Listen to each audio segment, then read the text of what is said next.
Broadcasting from the business capital of the world, this is the Podcast Business News Network. Excited to be back here with our friends, Dina Redinger, Sharon Weinstein, our authors, and our amazing hosts today, because we're excited to talk about what's been happening with the big launch last week. And I know I unfortunately didn't get to see you last week, but I was able to, catch up with Sharon. So Dina, Sharon, welcome. How's the week been going? Pretty busy, I'm assuming. Busy with a capital B. Yeah. Tell us about Healing Healthcare. What's been going on? Yeah. Dina, why don't you start us off about the two meetings we've just been to and the excitement that we generated? Yes, it's pretty amazing. 2 weeks ago, we went to the American Association of Men in Nursing in St. Louis. So there was about 300 people there, mostly men, obviously, and they are so excited about this book and really feel like they can be a force of nature because men can be so part of that. And then we were in Ohio to experience the wellness conference Bernadette Melnick had put on, and that was incredible as well. And we learned so much. So I'm going to let Sharon talk about what we learned. Okay. Beautiful. I'm happy to do so. Go ahead. So this was the fourth Wellbeing Conference that is hosted by the Ohio State University. Two of our authors, actually three of our authors, are affiliated with the Ohio State University. So we were thrilled to be there, thrilled to really roll this out. And there were several hundred people at that conference as well. Wow. But I think that what shocked us the most, Jill, was the proportion of people who were not nurses, which we expected. Many of them were nurses. I would say a good probably 60% or more. Okay. But there were so many people who represented the chaplaincy space, the compassion space, the concept of being there for people. Yeah. And in all of my nursing career, when I associate chaplaincy with healthcare, I associate it with the chaplain who makes visits to the patients. Yeah. I never, ever thought about it in terms of the chaplain being there for the caregivers. And that for us was a huge aha moment and something that we need to build on. Dina, do you want to expand? Yeah, I do. It's very interesting, when we talk about healing healthcare. We also, have a book called Think Differently.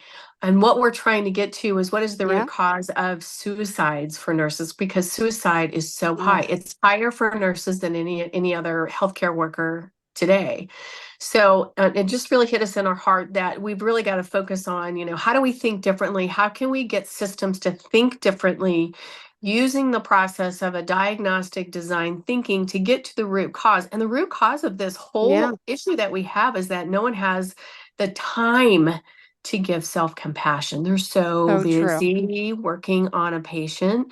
And we sat at a table talking with a couple of nurse leaders, at a round table at lunch. We said, how do you fit that in? We said, well, we can't. So we've got to change the can't into can. We got to figure it out, because we truly believe that the self-compassion piece, and the reason why there's chaplaincy now, is that nurses need some really significant help in how to give compassion to themselves so that they can deliver compassionate care. So that's what we learned. Very eye-opening. Yes. And by the way, tell us the name of the book. Tell us you had the launch, the promotion. Just give us a little backstory. Go ahead, Sharon.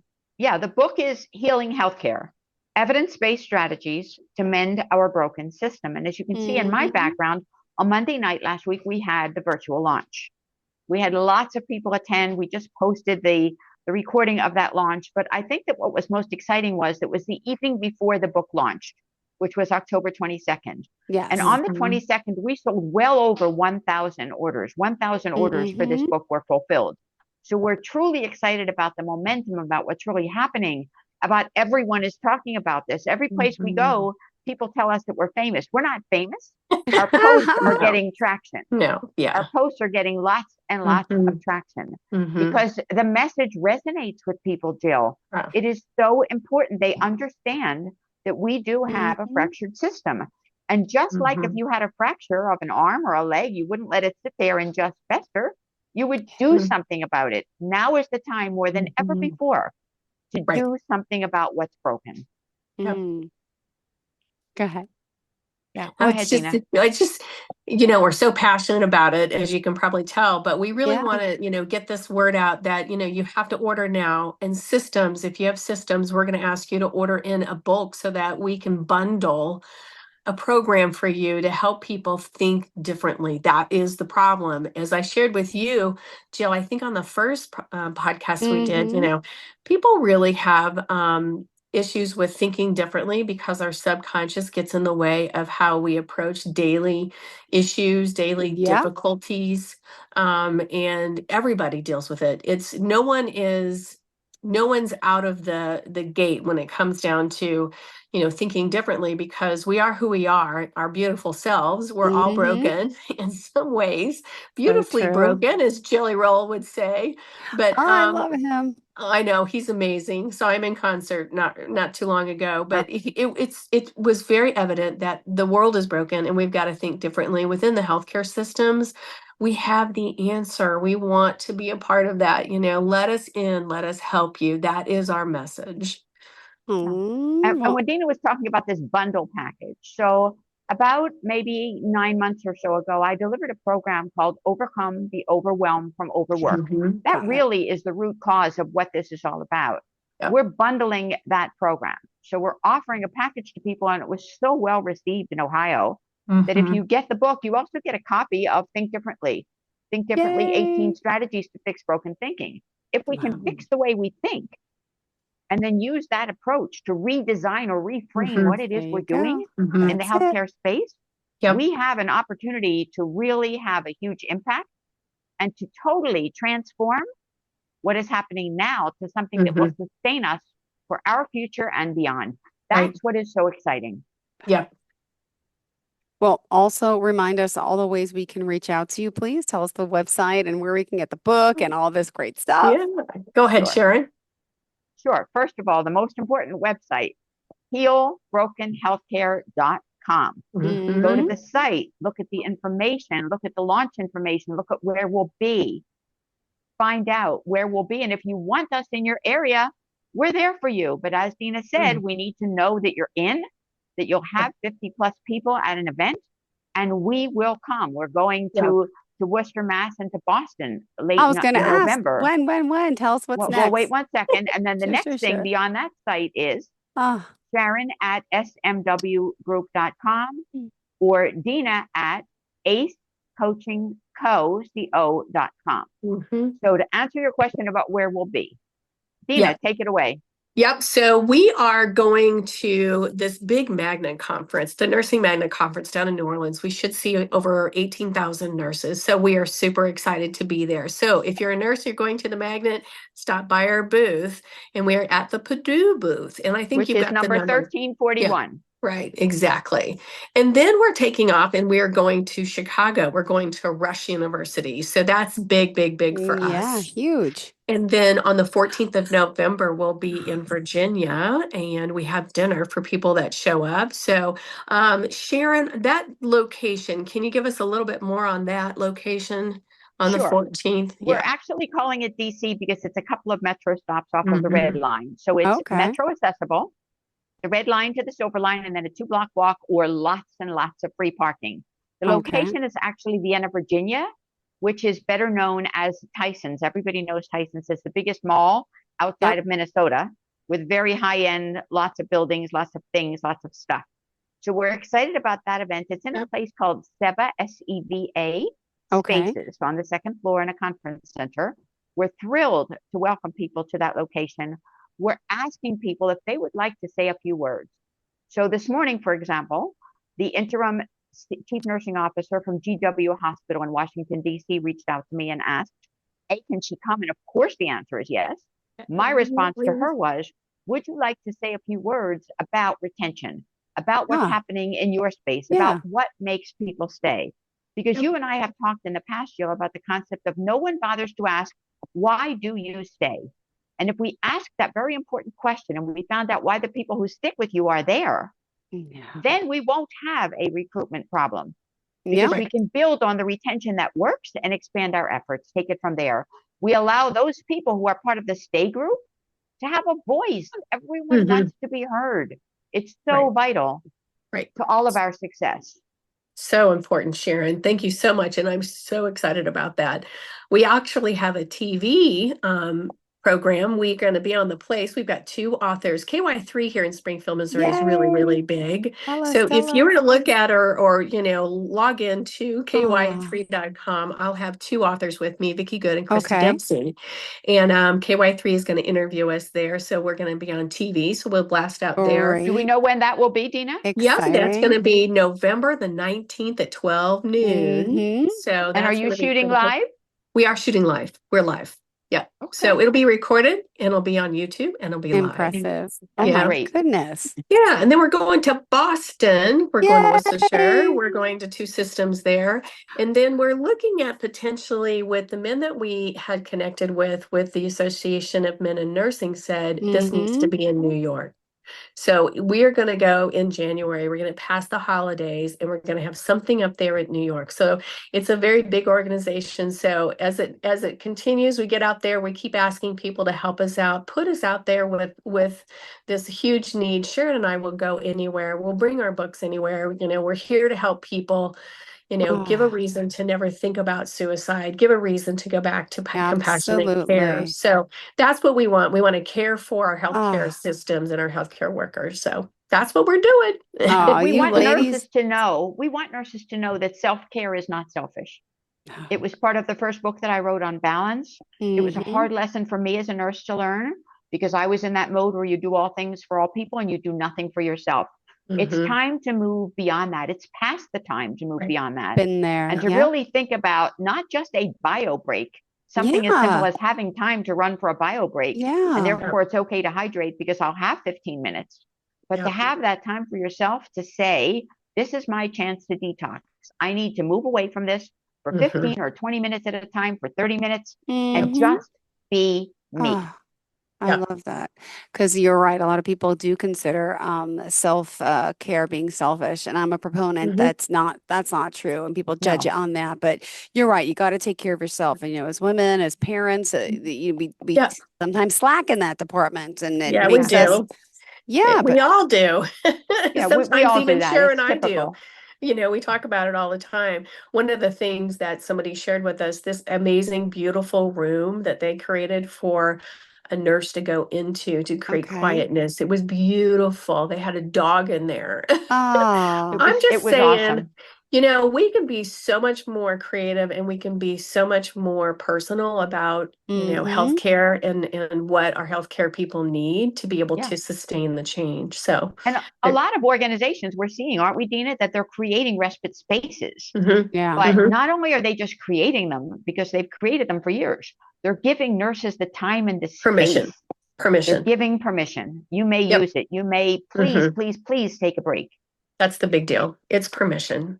And by It's the way, just a compassion. little bit of your background, because people could be tuning in for the first time today, unaware of your connection, how you started working together, and this Yeah. mission that you're on to help so many.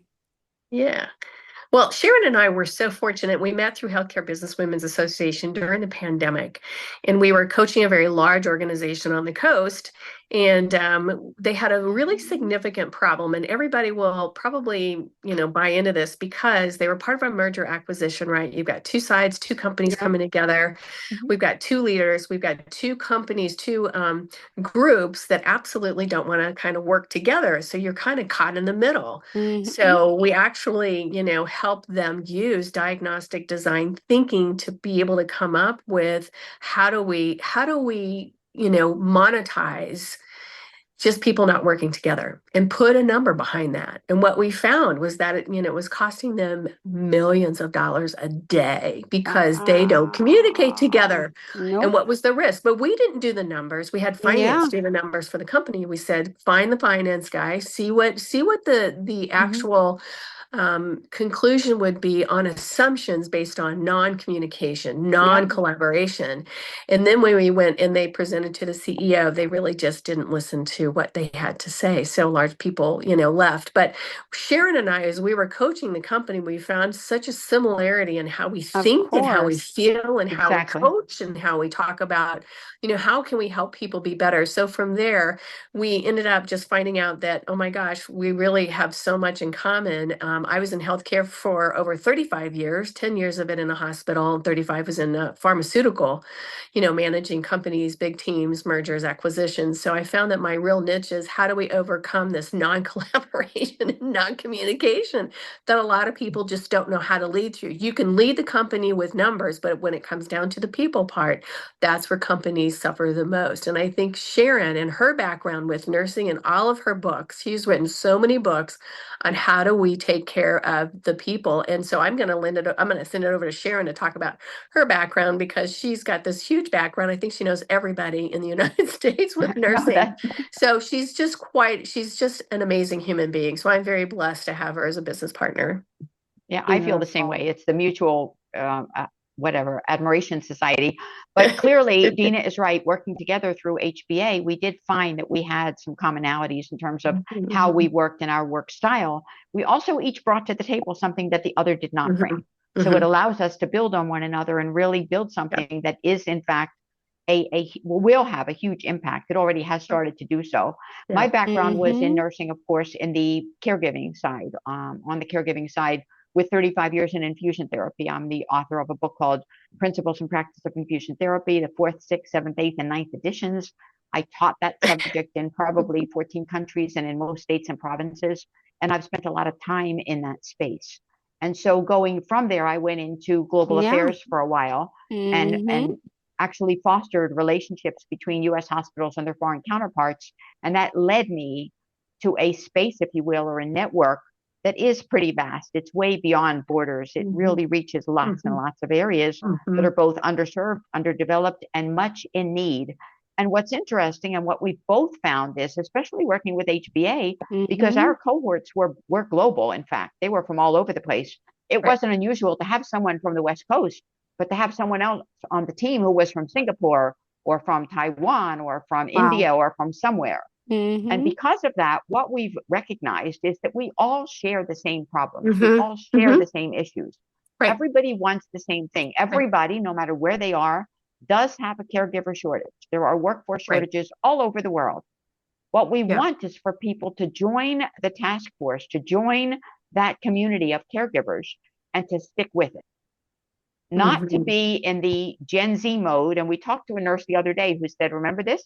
She said, I have 2 Gen Z teenagers. Well, one was kind of like 14 and one was 16. And she said they stick with things for a couple of weeks at a time, and then they're on to something else. When they go for a job, they expect that job, or actually she said hers were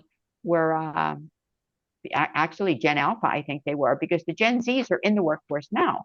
And what we find is they expect work-life balance or harmony in work to be a given. They're not looking for it as a benefit. They expect it to be part of the package. And if you don't have a package that supports their personal growth, their personal development, their personal well-being, their space, they're not staying. They're not staying at all. No. And so we need to shift that paradigm and move on to something that is bigger and better, more inclusive and sustainable. Yep. I'm going to add a little bit to that, Sharon. Sure. Because one of the things, Jill, that we found from everyone all over the world is that we all have this, like I go back to this subconscious thinking and how that really does impact their outcomes and how they want that to be different. The only way we can change our thinking is to be in small groups where we feel safe enough to speak up and have people help us change what's the question we're trying to solve, because we're never solving the right problem at the right time. That is critical to thinking differently, but it's also something that came out in all of our nurses. The nurses that really want to stay, they want to have an impact on patient care. Exactly. They have answers. They want to be a part of solutions, and nurses have to figure out how to get at the table. And they have got to figure that out. They're so busy taking care of the patients. Sometimes they forget about one, self-care. And then number 2, they have this incredible need to have a voice at the table. So we're going to try to make sure that, we accomplish this in the next, 2 to 3 years, is making sure that nurses get to the table. Oh my goodness. And you guys, we have a colleague, Hiam Nadel, who is from Mass General, who often says, and she's a nurse innovator of the highest level, and she says nurses need a voice at the table. If there is not a chair at the table, then you bring a chair. If there's not a table, then you build one. That's the important piece. We have to be able to move beyond where we are now and have the gumption, if you will, the grit to go and do it. Yeah, they just need strategies, right? I mean, that's the hard part. You're so overwhelmed. And that's what Sharon and I do, is help people build the strategy so that they can move forward, both for themselves and for their institutions. Beautiful. Wow. Ladies, you guys are on a roll. We only have 7 minutes left in the show. 6, my goodness. But you guys are really just groundbreaking of what you're doing to help people out there, especially in the healthcare industry, but others as well. And this mission you're on, I mean, what are you working on now? I mean, you're still doing the tours, you're doing the book, but is there another book you're working on too? And what do you want to see happen with the change? I want to know. Yeah. Sharon's always working on a book. So I'm just saying, excuse me, Sharon works on two a year, I think, if not more. But, I think the future of what we'll do next is really focus on, how can we bring chaplains together? And how can we create a book that is really focused on the spiritual aspect of self-care? But that was just my thought. You, Sharon, I'll let you jump in. No, I agree with that wholeheartedly. I think that we need to collaborate with our colleagues beyond the clinical space to a space that really embraces that mind, body, spirit, and what makes us whole. So Dina is exactly correct. That is where we're going with that. That will be exciting. What we're on a mission for now, and I'm hopeful that all of our viewers can help us, is a top bestseller listing on Amazon. Get that book out there, write a review. There are so many people who have a copy in their hands. Please write an Amazon review about this book. And within a week or so, when we announce the Kindle special, please go online, follow our lead on social media, get a copy of that book, the Kindle version, and bring us to where we need to be with that gold star top seller status in multiple categories. There is no reason why this book can't be in the hands of everyone. It has a message. It has a message for caregivers. It has a message for healthcare administrators. It has a message for leaders in every single capacity. Anyone who has a workforce of more than 2 people, meaning beyond themselves, needs to read this book, especially the part about workforce and well-being and the wisdom that we glean from our experiences that make this a collective mission for everyone. Beautiful. Thank you so much. My goodness, ladies. You are on a mission. You're on a roll. We're a little passionate. Extremely. I love it. A little. We are. Yes. And thank you for, allowing us to be on the podcast, Jill, because we really do need people's help to get us out there. And we really do. So please, please, please help us, get us in the systems, link in with us on LinkedIn, look at our websites, and then make sure and let us know how we can, help you. It's always a connection of a connection. That's where we're going. Exactly. People know people. That's what's really getting us fueled to go. Exactly. And if you want us in your system and you want us at your facility, please reach out to us. We'll be there. We just need to make the arrangements, coordinate. We will be there. We like to arrange multiple viewings in a day or multiple opportunities in a day, especially if we have to fly there, but we will be there. We want the message out there. Beautiful. Well, remind us how we can contact you again, ladies. All right. First of all, healbrokenhealthcare.com. All right. When you hit the contact button, the message comes directly to us. We will respond. And then beyond that, I am at Sharon, at S like Sharon, M like Mary, W like Weinstein, SMW Group, LLC.com. And you, Dina? Yeah, so it's Dina, DINA, at ACE, ACE, coaching, COACHINGCO.com. And there's lots of information on Sharon and myself, so you can read a little bit about our background, but also, what we have available. But, please contact us. Let us help you. We are here to help. Perfect. Thank you so much. And by the way, is this our last show together? I think so. I think so. I think it is. What a joy it's been. What fun it's been. Success, your journey. And I won't say goodbye. I'll say till next time. I'm sure we'll meet again. Okay. Exactly. Yeah. Thanks so much, Jill. Thank you so much. Take care. Enjoy your day. Are you looking for even more of the podcasts and hosts that you love? The Podcast Business News Network is proud to announce that you now have even more ways to listen live. Check out the MyTuner Radio, online radio box, and Simple Radio apps on iOS and Android, or find us online. Search for Business News Network on mytuner-radio.com, or search Podcast Business News Network on streama.com and onlineradiobox.com/US. Take your podcast on the go and don't miss a minute of the action.